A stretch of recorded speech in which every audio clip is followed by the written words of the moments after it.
사랑합니다. 성도 여러분, 5분 말씀 하루 묵상 최원우 목사입니다. 사도행전 25장 11, 12절 말씀 읽어드리겠습니다. 만일 내가 불의를 행하여 무슨 죽을 죄를 지었으면 죽기를 사양하지 아니할 것이나 만일 이 사람들이 나를 고발하는 것이 다 사실이 아니면 아무도 나를 그에게 내줄 수 없나이다. 내가 가이사께 상소하노라 한데 베스도가 배석자들과 상의하고 이르되 내가 가이사에게 상소하였으니 가이사에게 갈 것이라 하니라. 아멘. 총독 벨릭스는 틈만 나면 바울을 불러 복음을 들었지만 기본적으로 세상을 더 사랑하고 물질을 더 좋아했습니다. 그러다 결국 본국으로 소환당하고 말았지요. 이제 총독은 보르기오 베스도라는 사람이 대신하게 되었습니다.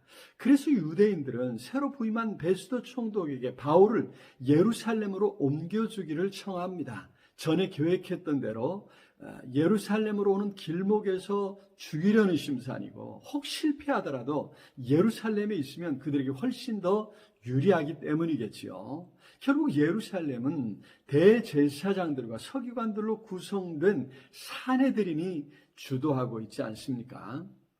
자, 그런데 바울의 입장에서는 예루살렘에 있을 이유가 없었습니다. 오히려 그에게는 지금까지 기도왔던 대로 로마로 가서 로마에서 복음을 전하고 싶은 것뿐입니다.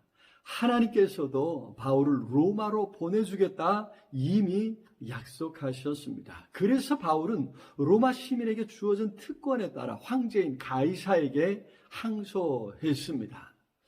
사실 오늘 본문 25장에는 하나님이나 심지어 하나님을 가리키는 어떤 표현도 나오지 않습니다. 그래서 얼핏 본문을 보면 총독들과 왕들, 고위 관리들이 바울의 생명을 좌지우지하는 것 같습니다. 유대인들도 계속해서 바울을 죽이려 하지요. 그러나 그들은 바울을 죽일 수 없었습니다. 머리털 하나도 손댈 수 없었습니다. 바울의 계획도 막지 못했습니다. 하나님께서는 계속되는 어려움 속에서 바울을 지키셨고 새로운 삶으로 바울을 인도하셨습니다. 바울은 지금도 하나님께서 그를 어떻게 로마로 보내시는지, 어떻게 하나님 주신 비전을 이룰 수 있는지 배워가고 있는 것입니다. 단번에 모든 길이 다 보이지는 않았습니다. 한 걸음 한 걸음 선택하며 순종하며 나아갔을 뿐입니다. 그런데 하나님께서는 그 길을 인도하셨기에 바울은 결코 길을 잃고 헤매지 않았다는 것입니다. 오히려 로마군의 호위 아래 이제 로마로 가게 되었던 것입니다.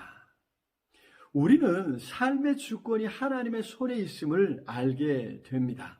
어렵고 힘든 문제나 시련은 결코 우리를 해하지 못한다는 것입니다.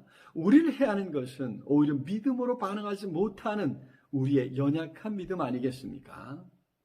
어려울수록 하나님의 부르심을 생각하고 하나님께서 주신 사명을 생각해야 합니다. 그 사명이 우리를 붙들고 있는 한 절대 넘어지지 않습니다.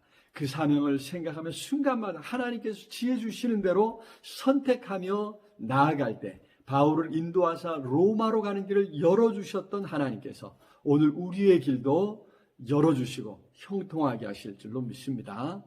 사랑의 주님, 참으로 감사합니다. 오늘도 우리의 삶에 찾아오셔서 순간순간 지키시고 인도하셔서 뜻을 이루심을 믿습니다. 하나님의 선하신 뜻을 부여잡고 오늘 우리도 순종하며 나아가겠습니다. 한 걸음 한 걸음 하나님의 뜻을 고민하며 순종하며 나아가겠사오니 성령으로 함께 하시고 도와주시옵소서.